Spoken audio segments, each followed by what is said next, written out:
Welcome back to my YouTube channel. ನಾನು ನಿಮ್ಮ ಸುಷ್ಮಾ ಮಾತಾಡ್ತಾ ಇರೋದು. ಇವತ್ತಿನ ಟಾಪಿಕ್ ಬಂದು ನಿಮ್ಮ ಪರ್ಸನ್ಸ್ ಕರೆಂಟ್ ಎನರ್ಜೀಸ್, ಅವರ ಥಾಟ್ಸ್, ಅವರ ಫೀಲಿಂಗ್ಸ್ ಯಾವ ಥರ ಇದೆ ಅಂತ ಅಂದ್ಬಿಟ್ಟು ಚೆಕ್ ಮಾಡೋಣ. ಆ್ಯಂಡ್ ಅವ್ರು ನಿಮ್ಮ ಬಗ್ಗೆ ಏನು ಯೋಚನೆ ಮಾಡ್ತಿದ್ದಾರೆ ಅಂತ ಅಂದ್ಬಿಟ್ಟು. ಆ್ಯಂಡ್ ನಿಮ್ಗೆ ಏನಾದರೂ ಈ ಒಂದು ರೀಡಿಂಗಲ್ಲಿ ಯಾವುದಾದ್ರೂ ಒಂದು ಮೆಸೇಜ್ನ ಕ್ಲೇಮ್ ಮಾಡ್ಕೋಬೇಕು ಅಂತ ಅಂದರೆ ನನ್ನ ಒಂದು ಕಮೆಂಟ್ ಸೆಕ್ಷನಲ್ಲಿ ನೀವು 111 ಅಂತ ಅಂದ್ಬಿಟ್ಟು ಟೈಪ್ ಮಾಡ್ಬೋದು. ಆ್ಯಂಡ್ ಆಲ್ಸೋ ನಿಮ್ಗೆ ಏನಾದರೂ ಈ ಒಂದು ಮೆಸೇಜ್ ರೆಸೊನೇಟ್ ಆಗ್ತಿದೆ ಅಂತ ಅಂದರೂ ಕೂಡ ನನ್ನ ಒಂದು ಕಮೆಂಟ್ ಸೆಕ್ಷನಲ್ಲಿ ನೀವು 111 ಅಂತ ಅಂದ್ಬಿಟ್ಟು ಟೈಪ್ ಮಾಡ್ಬೋದು. ಆ್ಯಂಡ್ ಆಲ್ಸೋ ನಿಮ್ಗೆ ಏನಾದರೂ ಪರ್ಸ್ನಲ್ ಟ್ಯಾರೋ ರೀಡಿಂಗ್ ಬೇಕಿದ್ರೆ ನಾನು ಒಂದು ವಾಟ್ಸಪ್ ನಂಬರ್ಗೆ ನೀವು ಕಾಲ್ ಅಥವಾ ಮೆಸೇಜ್ನ ಮಾಡಿ ಈ ಒಂದು ರೀಡಿಂಗ್ನ ಪಡಿಬೋದು. ಓಕೆ, ಸೊ ನೋಡೋಣ ನಿಮ್ಮ ಪರ್ಸನ್ ಫೀಲಿಂಗ್ಸ್ ಯಾವ ಥರ ಇದೆ ಅಂತ ಅಂದ್ಬಿಟ್ಟು.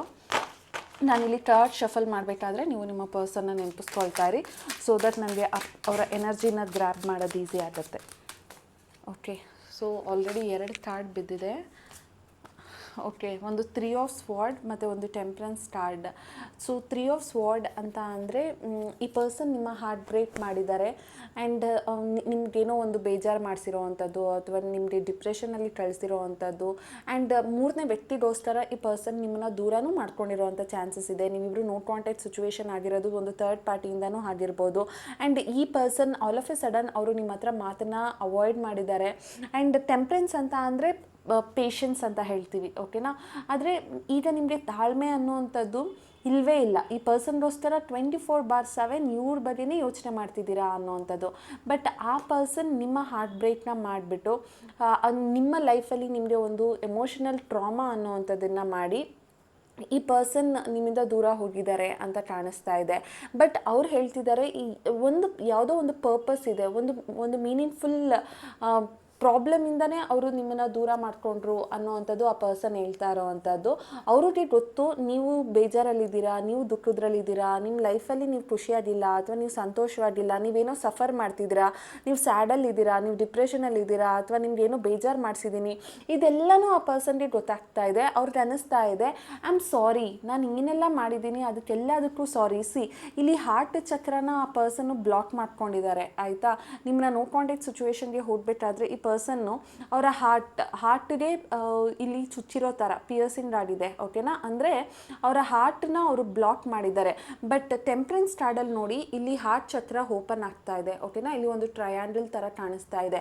ಅಂದರೆ ನಿಮ್ಮನ್ನು ದೂರ ಮಾಡ್ಕೊಳ್ಳೋ ಟೈಮಲ್ಲಿ ಅವರು ಕಂಪ್ಲೀಟ್ಲಿ ನಿಮ್ಮನ್ನು ಅವಾಯ್ಡ್ ಮಾಡಿರ್ಬೋದು ಅಥವಾ ಮಾತಾಡದೇ ಇರ್ಬೋದು, ನಿಮಗೆ ಅವರು ಬೇಜಾರು ಮಾಡಿಸಿ ದುಃಖ ಮಾಡಿಸಿ ಅವರು ಹೋಗಿರ್ಬೋದು. ಬಟ್ ಈಗ ಅವರು ಒಂದು ಅವೇಕನಿಂಗ್ ಆಗಿದೆ, ಅವ್ರಿಗೆ ಅರ್ಥ ಆಗಿದೆ ಅವ್ರು ಏನು ಮಿಸ್ಟೇಕ್ ಮಾಡಿದ್ರು ಅನ್ನೋವಂಥದ್ದು. ಬಿಕಾಸ್ ಅವರ ಹಾರ್ಟ್ ಚಕ್ರ ಓಪನ್ ಆಗಿದೆ, ಅಂದರೆ ಅವರು ಹೀಲ್ ಆಗಿದ್ದಾರೆ. ಅವರು ಯಾವುದೇ ಒಂದು ಪರಿಸ್ಥಿತಿ ಅಥವಾ ಒಂದು ಸಂದರ್ಭ ಅಥವಾ ಒಂದು ವ್ಯಕ್ತಿಗಾಗಿ ನಿಮ್ಮನ್ನು ದೂರ ಮಾಡ್ಕೊಂಡಿದ್ರು ಅವರ ಹಾರ್ಟ್ ಚಕ್ರನ ಇವಾಗ ಅವರು ಓಪನ್ ಮಾಡಿದ್ದಾರೆ. ಆ್ಯಂಡ್ ಅವ್ರಿಗೆ ಈಗ ಅನ್ನಿಸ್ತಾ ಇದೆ ರಿಲೇಷನ್ಶಿಪ್ನ ಅವರು ಬ್ಯಾಲೆನ್ಸ್ ಮಾಡಬೇಕಾಗಿತ್ತು. ನಿಮ್ಮಿಬ್ಬರ ಮಧ್ಯೆ ಇರುವಂತಹ ಸಿಚುವೇಶನ್ ಅಥವಾ ಯಾವುದೇ ಒಂದು ಸಂದರ್ಭ ಆಗಿದ್ರು ಕೂಡ ಆ ಪರ್ಸನ್ ಅದನ್ನು ಬ್ಯಾಲೆನ್ಸ್ ಮಾಡಬೇಕಾಗಿತ್ತು ಅಂತ ಅಂದ್ಬಿಟ್ಟು ಆ ಪರ್ಸನ್ ಫೀಲ್ ಮಾಡ್ತಿದ್ದಾರೆ. ಅವ್ರಿಗೆ ಈಗಲೂ ಕೂಡ ಒಂದು ಅವೇಕನಿಂಗ್ ಆಗಿದೆ. ಅಂದರೆ ಒಂದು ಸಾರಿ ಕೇಳಬೇಕು ಅಥವಾ ಒಂದು ಮಿಸ್ಅಂಡರ್ಸ್ಟ್ಯಾಂಡಿಂಗ್ ಅಥವಾ ಮಿಸ್ಕಮ್ಯುನಿಕೇಷನ್ ಏನಾಗಿದೆ ಅದನ್ನು ಆ ಪರ್ಸನ್ ಸರಿ ಮಾಡಬೇಕು ಅಂತ ಅಂದ್ಬಿಟ್ಟು ಅಂದ್ಕೊಳ್ತಾ ಇದ್ದಾರೆ. ಆ್ಯಂಡ್ ಈ ಪರ್ಸನ್ ಅವರ ಲೈಫಲ್ಲಿ ಅವರು ಒಂದು ಬೌಂಡ್ರಿ ಅನ್ನೋವಂಥದ್ದನ್ನು ಹಾಕ್ಕೊಂಡಿದ್ದಾರೆ. ಅಂತ ಅಂದರೆ ನೀವು ನೋಡ್ಬೋದು ಈ ಪರ್ಸನ್ ಅವರು ತುಂಬ ಡಿಫೆನ್ಸ್ ಮಾಡ್ತಿದ್ದಾರೆ. ಅವ್ರ ಲೈಫಲ್ಲಿ ಪ್ರಾಬಬ್ಲಿ 2 ವ್ಯಕ್ತಿ ಇರ್ಬೋದು, ಆಯಿತಾ. ಇಲ್ಲಿ ಕ್ವೀನ್ ಆಫ್ ಪೆಂಟಿಕಲ್ಸ್ ಮತ್ತು ಇಲ್ಲಿ ಒಂದು ಲೇಡಿ ಇದ್ದಾರೆ, ಓಕೆ. ಸೊ 2 ಕ್ವೀನ್ ಇದ್ದಾರೆ, ಓಕೆ. ಇದು ಹುಡುಗರು ನೋಡ್ತಿದ್ರೆ ಕಿಂಗ್ ಅಂತ ಅಂದ್ಕೊಳ್ಳಿ, ಹುಡುಗಿರು ನೋಡ್ತಿದ್ರೆ ಕ್ವೀನ್ ಅಂತ ಅಂದ್ಕೊಳ್ಳಿ. ಅಂದರೆ ಆಲ್ಟರ್ನೇಟಿವ್ ವೈಸ್ ವರ್ಸ. ಬಿಕಾಸ್ ನೀವು ಯಾವ ಜೆಂಡರ್ ಇರ್ತೀರೋ opposite gender. Because 2 person at a time ಬಂದಿರೋದ್ರಿಂದ ನಿಮ್ಮ ಲೈಫಲ್ಲಿ ಈ ವ್ಯಕ್ತಿಯ ಜೀವನದಲ್ಲಿ ಯಾವುದೋ ಇನ್ನೊಂದು ವ್ಯಕ್ತಿಯ ಆಗಮನ ತುಂಬ ಸ್ಟ್ರಾಂಗ್ ಆಗಿದೆ ಅಂತ ಅಂದ್ಬಿಟ್ಟು ಹೇಳ್ಬೋದು. ಬಟ್ ಆ ಪರ್ಸನ್ ಅದನ್ನು ಅವಾಯ್ಡ್ ಮಾಡೋದಕ್ಕೆ ನೋಡಿದ್ರು ಅಥವಾ ಅದರಿಂದ ಅವರು ಹೊರಗಡೆ ಬರೋದಕ್ಕೆ ಟ್ರೈ ಮಾಡಿದ್ರು. ಅವರು ತುಂಬ ಡಿಫೆನ್ಸ್ ಮಾಡ್ಕೊಂಡಿದ್ದಾರೆ. ಅದು ಬೇಡ, ಈ ಒಂದು ರಿಲೇಷನ್ಶಿಪ್ ನಿಮ್ಮ ಪ್ರೆಸೆಂಟ್ ಕರೆಂಟ್ ಯಾರು ನೀವು ಇಷ್ಟಪಡ್ತಿದ್ದೀರಾ ಆ ವ್ಯಕ್ತಿ ಮತ್ತು ನೀವು ಮಾತ್ರನೇ ರಿಲೇಷನ್ಶಿಪ್ ಚೆನ್ನಾಗಿದೆ, ಇನ್ಯಾರೂ ಬೇಡ ಅನ್ನೋವಂಥ ಒಂದು ಮನಸ್ಥಿತಿಯಲ್ಲಿ ಈ ಪರ್ಸನ್ ಇದ್ರೂ ಕೂಡ ಯಾವುದೋ ಒಂದು ವ್ಯಕ್ತಿಗಾಗಿ ಈ ಪರ್ಸನ್ ದೂರ ಹೋಗಿರೋ ಥರ ತುಂಬ ಚಾಲೆಂಜಿಂಗ್ ಸಿಚುವೇಶನ್, ಕನ್ಫ್ಯೂಷನ್ಗೆ ಹೋಗಿದ್ದಾರೆ, ಡಿಫೆನ್ಸ್ ಮಾಡ್ಕೊಂಡಿದ್ದಾರೆ, ಜಗಳ ಆಗಿದೆ, ಬೇರೆ ವ್ಯಕ್ತಿಗೆ ನಿಮ್ಮ ವಿಚಾರ ಅರ್ಥ ಆಗಿದೆ, ಏನೇ ಆದ್ರೂ ಕೂಡ ಅವರು ಈ ಪರ್ಸನ್ನ ಬಿಟ್ಕೊಟ್ಟಿಲ್ಲ. ಆ್ಯಂಡ್ ಈ ಒಂದು ರಿಲೇಷನ್ಶಿಪ್ ಅಷ್ಟು ಸ್ಮೂತ್ ಗೋಯಿಂಗ್ ಅಲ್ವೇ ಅಲ್ಲ ಅನ್ನೋವಂಥದ್ದು ಕಾಣಿಸ್ತಾ ಇದೆ. ಇಲ್ಲಿ ತುಂಬ ಚಾಲೆಂಜಸ್ ಅನ್ನೋವಂಥದ್ದು ಈ ರಿಲೇಷನ್ಶಿಪ್ಪಲ್ಲಿದೆ. ಆ್ಯಂಡ್ ಅವರು ಈಗಲೂ ಕೂಡ ನಿಮ್ಮ ಹತ್ರ ಬರೋದಕ್ಕೆ ತುಂಬ ಹೊಡೆದಾಡ್ತಿದ್ದಾರೆ, ಅವರು ತುಂಬ ಬೇಜಾರಲ್ಲಿದ್ದಾರೆ, ತುಂಬ ರಿಲೇಷನ್ಶಿಪ್ನ ಅರ್ಥ ಮಾಡ್ಕೊಳ್ಳೋದಕ್ಕೆ ನಿಮ್ಮ ಹತ್ರ ಬರೋದಕ್ಕೆ ತುಂಬ ವರ್ಕೌಟ್ ಮಾಡ್ತಿದ್ದಾರೆ. ಬಟ್ ಯಾವುದೂ ಆಗ್ತಾ ಇಲ್ಲ. ಅವ್ರಿಗೆ ಏನೇ ಮಾಡೋದಕ್ಕೆ ಹೋದ್ರೂ ಕೂಡ ಅವ್ರಿಗೆ ಸಕ್ಸಸ್ ಅನ್ನುವಂಥದ್ದು ಇಲ್ಲಿ ಕಾಣಿಸ್ತಾ ಇಲ್ಲ ಅಂತ ಅಂದ್ಬಿಟ್ಟು ಹೇಳ್ಬೋದು. ಈ ಪರ್ಸನ್ ಬಂದು ಅವರ ಲೈಫಲ್ಲಿ ನಿಮಗೋಸ್ಕರ ಏನು ಬೇಕಾದರೂ ಮಾಡೋದಕ್ಕೆ ರೆಡಿ ಇದ್ದಾರೆ. ಬಟ್ ಅವರು ಇರೋವಂತಹ ವ್ಯಕ್ತಿ ನಿಮ್ಮ ಹತ್ರ ಬರೋದಕ್ಕೆ ಬಿಡ್ತಾ ಇಲ್ಲ ಅಂತ ಅಂದ್ಬಿಟ್ಟು ಹೇಳ್ಬೋದು ಇಲ್ಲಿ. ಸೊ ಥರ್ಡ್ ಪಾರ್ಟಿ ಸಿಚುವೇಶನ್ ಕಾಣಿಸ್ತಿದೆ. ಬಟ್ ಹೌಎವರ್ 2 ಆಫ್ ಕಪ್ಸ್ ಬರ್ತಿದೆ ಅಂತ ಅಂದರೆ ಅವ್ರಿಗೆ ನಿಮ್ಮ ಮೇಲೆ ಒಂದು ಅಟ್ರಾಕ್ಷನ್ ಇದೆ, ಒಂದು ಫೀಲಿಂಗ್ಸ್ ಇದೆ, ಒಂದು ಕನೆಕ್ಷನ್ ಇದೆ. ಯಾರಾದರೂ ಮ್ಯಾರೇಜ್ ಆಗಬೇಕು ಅಂತ ಅಂದ್ಕೊಂಡಿದ್ರೆ ಅವ್ರು ಮ್ಯಾರೇಜ್ ಆಗೋದಕ್ಕೆ ಈಗಲೂ ಇಂಟ್ರೆಸ್ಟ್ ಅನ್ನೋವಂಥದ್ದಿದೆ. ಅವ್ರಿಗೆ ನಿಮ್ಮ ಮೇಲೆ ಇರುವಂಥ ಫೀಲಿಂಗ್ಸ್ ಒಂಥರ ಏನಂತಾರೆ ಅನ್ಕಂಡೀಷನಲ್ ಫೀಲಿಂಗ್ಸ್, ಅದಕ್ಕೆ ಪದಗಳೇ ಇಲ್ಲ, ಅಷ್ಟು ಈ ಪರ್ಸನ್ ನಿಮ್ಮನ್ನು ಈಗಲೂ ಇಷ್ಟಪಡ್ತಾ ಇದ್ದಾರೆ.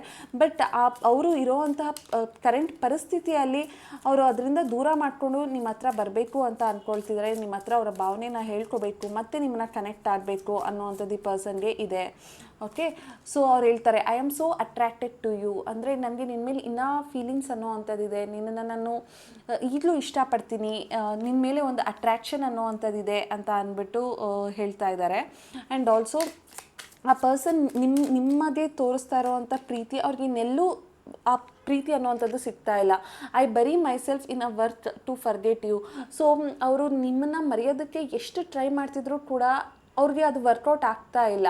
ಅವರು ಹೊರಗಡೆ ಹೋಗೋದಾಗಿರಲಿ, ಫ್ರೆಂಡ್ಸ್ ಜೊತೆ ಸುತ್ತಾಡೋದಾಗಿರಲಿ, ಏನಾದರೂ ಮಾಡಲಿ, ಬಟ್ ನಿಮ್ಮನ್ನು ಆ ಪರ್ಸನ್ ಮರೆಯೋದಕ್ಕೆ ಆಗ್ತಾ ಇಲ್ಲ. ಅವರು ಮರಿಬೇಕು ಅಂತ ಎಷ್ಟು ಟ್ರೈ ಮಾಡ್ತಾರೋ ಅಷ್ಟು ಕಷ್ಟ ಆಗ್ತಾ ಇದೆ ಅವರ ಜೀವನದಲ್ಲಿ ಅಂತ ಅಂದ್ಬಿಟ್ಟು ಹೇಳ್ಬೋದು.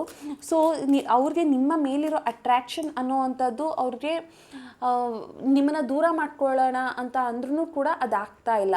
I knew exactly what I was doing. ಅವ್ರು ಅಂತಿದ್ದಾರೆ ನಾನು ಏನು ಮಾಡ್ತಿದ್ದೀನಿ ಅನ್ನೋವಂಥದ್ದು ನನಗೆ ಗೊತ್ತಿದೆ, ಬಟ್ ಸ್ಟಿಲ್ ನಾನು ಈ ಒಂದು ಸಿಚುವೇಶನಿಂದ ಓವರ್ಕಮ್ ಮಾಡೋದಕ್ಕೆ ಆಗ್ತಾ ಇಲ್ಲ, ನಾನು ಇರೋ ಪರಿಸ್ಥಿತಿಯಿಂದ ನಾನು ಓವರ್ಕಮ್ ಮಾಡೋದಕ್ಕೆ ಆಗ್ತಾ ಇಲ್ಲ ಅಂತ ಅಂದ್ಬಿಟ್ಟು ಹೇಳ್ತಿದ್ದಾರೆ. So many things remind me of you, ಅಂದರೆ ಅವರು ನಿಮ್ಮ ಬಗ್ಗೆ ತುಂಬಾ ಯೋಚನೆ ಮಾಡ್ತಿದ್ದಾರೆ. ಎಷ್ಟೊಂದು ವಿಚಾರಗಳು ನೀವಿಬ್ಬರು ಕಳೆದಿರೋ ಅಂಥ ವಿಚಾರಗಳನ್ನ ಅವರು ತುಂಬಾ ಮೆಲುಕಾಗ್ತಾ ಇದ್ದಾರೆ. ಅವ್ರಿಗೆ ಪ್ರತಿಯೊಂದು ಈಗ ನೀವು ಅವ್ರಿಗೆ ಕಾಲ್ ಮಾಡೋದಾಗಿರಲಿ, ಮೆಸೇಜ್ ಮಾಡೋದಾಗಿರಲಿ, ಅದೆಲ್ಲ ಅವ್ರಿಗೆ ನಿಮ್ಮನ್ನ ಪದೇ ನೆನಪಿಸ್ತಾ ಇದೆ. ಅವರು ನಿಮ್ಮನ್ನ ಯಾವಾಗಲೂ ನೆನಪಿಸ್ಕೊಳ್ತಾ ಇರ್ತಾರೆ ಅಂತ ಅಂದ್ಬಿಟ್ಟು ಅವ್ರು ಹೇಳ್ತಿದ್ದಾರೆ. ಸೊ ಇಟ್ ಶೋಸ್ ದಟ್ ಆ ಪರ್ಸನ್ಗೆ ನಿಮ್ಮ ಮೇಲೆ ತುಂಬ ಅಟ್ರಾಕ್ಷನ್ ಇದೆ, ಫೀಲಿಂಗ್ಸ್ ಇದೆ ಅಂತ ಅಂದ್ಬಿಟ್ಟು. ಆ್ಯಂಡ್ ಆ ಪರ್ಸನ್ ಈಗಲೂ ಕೂಡ ನಿಮ್ಮನ್ನು ಮಾತಾಡಬೇಕು, ನೀವು ಮಾಡ್ತಿರೋವಂಥ ಕಾನ್ವರ್ಸೇಷನ್ ಅಥವಾ ನೀವು ಮತ್ತೆ ಅವ್ರಿಗೆ ಮೆಸೇಜ್ ಕಳಿಸೋದು, ಅಥವಾ ಕೆಲವೊಬ್ರು ಇರ್ತಾರೆ ಗೂಗಲ್ ಪೇ, ಫೋನ್ಪೇ ಅಲ್ಲೂ ಕೂಡ ಬಿಡಲ್ಲ, ಹಾಯ್ ಹಲೋ ಅಂತ ಅಂದ್ಬಿಟ್ಟು ಅಲ್ಲೂ ಕೂಡ ಕಳಿಸ್ತಾರೆ. ಆ ಒಂದು ಪ್ರತಿಯೊಂದು ಕಾನ್ವರ್ಸೇಷನ್ಗೂ ಅವರು ರಿಪ್ಲೈ ಮಾಡಬೇಕು ಅಂತ ಅಂದ್ಬಿಟ್ಟು ಅವ್ರಿಗೆ ಅನ್ನಿಸ್ತಾ ಇದೆ. ಓವರ್ ಆ್ಯಂಡ್ ಓವರ್ ನೀವು ಅವ್ರಿಗೆ ಕಾನ್ವರ್ಸೇಷನ್ ಮಾಡ್ತಿದ್ರೆ ಅಥವಾ ಮೆಸೇಜ್ ಮಾಡ್ತಿದ್ರೆ, ಟೆಕ್ಸ್ಟ್ ಮಾಡ್ತಿದ್ರೆ ಆ ಪರ್ಸನ್ಗೆ ನಿಮ್ಮಿಂದ ದೂರ ಹೋಗಬೇಕು ಅಂತ ಅನ್ನಿಸ್ತಾ ಇಲ್ಲ. ಸೊ ಅವ್ರಿಗೆ ಕಮ್ ಬ್ಯಾಕ್ ಮಾಡಬೇಕು ನಿಮ್ಮ ಒಂದು ರಿಲೇಷನ್ಶಿಪ್ಪಲ್ಲಿ ಅನ್ನೋವಂಥದ್ದಿದೆ ಅಂತ ಅಂದ್ಬಿಟ್ಟು. Sometimes I stay awake thinking about you. So ನಿನ್ನ ಬಗ್ಗೆ ಯೋಚನೆ ಮಾಡ್ತಾ ನಾನು ಎಷ್ಟೊಂದು ರಾತ್ರಿಯಲ್ಲಿ ನಾನು ಮಲ್ಗೇ ಇಲ್ಲ, ನಾನು ಯಾವಾಗಲೂ ನಿನ್ನ ಬಗ್ಗೆನೇ ಯೋಚನೆ ಮಾಡ್ತಿರ್ತೀನಿ. ಎಷ್ಟೊಂದು ಸರಿ ನಾನು ಎದ್ದಿರ್ತೀನಿ, ನನಗೆ ನಿದ್ದೆ ಅನ್ನೋವಂಥದ್ದೇ ಸೇರ್ತಾ ಇಲ್ಲ. ಯಾಕೆ ಅಂದರೆ ನನಗೆ ನಿನ್ನ ಮೇಲಿರೋ ಅಂಥ ಒಂದು ಅಟ್ಯಾಚ್ಮೆಂಟ್ ಆಗಿರ್ಬೋದು, ಒಂದು ಅಟ್ರ್ಯಾಕ್ಷನ್ ಆಗಿರ್ಬೋದು, ನಾನು ನಿನ್ನನ್ನು ದೂರ ಮಾಡ್ಕೋಬೇಕು ಅಂತ ಅಂದ್ರೂ ಕೂಡ ಅದೆಲ್ಲ ನಿನ್ನನ್ನು ಎಷ್ಟು ದೂರ ಮಾಡ್ಕೊಳ್ತೀನೋ ಅಷ್ಟು ನಾನು ನಿನಗೆ ಕನೆಕ್ಟ್ ಆಗ್ತೀನಿ ಅಂತ ಅಂದ್ಬಿಟ್ಟು ಹೇಳ್ತಿದ್ದಾರೆ. ಸೊ ಇದರಿಂದಾಗಿ ನಾನು ನಿನ್ನ ಬಗ್ಗೆನೇ ಯಾವಾಗಲೂ ಯೋಚನೆ ಮಾಡ್ತಿರ್ತೀನಿ, ನಾನು ಯಾವಾಗಲೂ ಎಚ್ಚರವಾಗಿರ್ತೀನಿ, ನನಗೆ ನಿದ್ದೆ ಅನ್ನೋವಂಥದ್ದು ಕೂಡ ಬರ್ತಾ ಇಲ್ಲ, ನಿಂದೇ ನೆನಪಲ್ಲಿ ನಾನು ಕಳೆದೋಗಿದ್ದೀನಿ ಅಂತ ಅಂದ್ಬಿಟ್ಟು ಈ ಪರ್ಸನ್ ಹೇಳ್ತಾ ಇದ್ದಾರೆ. ಆ್ಯಂಡ್ ಈ ಪರ್ಸನ್ ಬಂದು ಫಸ್ಟು ಈ ಒಂದು ತುಲಾ ರಾಶಿ, ಕುಂಭ ರಾಶಿ ಮತ್ತು ಮಿಥುನ ರಾಶಿ ಆಗಿರ್ತಾರೆ, ಮತ್ತು ಧನು ರಾಶಿ ಮತ್ತು ಸಿಂಹ ರಾಶಿ, ಮೇಷರಾಶಿ ಆಗಿರ್ತಾರೆ. ಆ್ಯಂಡ್ ಆಲ್ಸೋ ಈ ಪರ್ಸನ್ ಇನ್ಷಿಯಲ್ ಬಂದು BVUWPJKHST ಆಗಿರುತ್ತೆ. And also AE. ಮತ್ತು ಈ ಪರ್ಸನ್ ಡೇಟ್ ಆಫ್ ಬರ್ತ್ ಬಂದು 7/5/3/9/8/17/14/12 ಮತ್ತು 16 ಈ ಒಂದು ಡೇಟ್ ಆಫ್ ಬರ್ತಲ್ಲಿ ಈ ಪರ್ಸನ್ ಹುಟ್ಟಿರೋ ಅಂಥ ಚಾನ್ಸಸ್ ಇದೆ. ಓಕೆ, ಸೊ ನಿಮಗೇನಾದರೂ ಈ ಒಂದು ರೀಡಿಂಗ್ ರೆಸೊನೇಟ್ ಆಗಿದ್ದರೆ ನನ್ನ ಒಂದು ಕಮೆಂಟ್ ಸೆಕ್ಷನಲ್ಲಿ 111 ಅಂತ ಅಂದ್ಬಿಟ್ಟು ಟೈಪ್ ಮಾಡಿ. Thank you.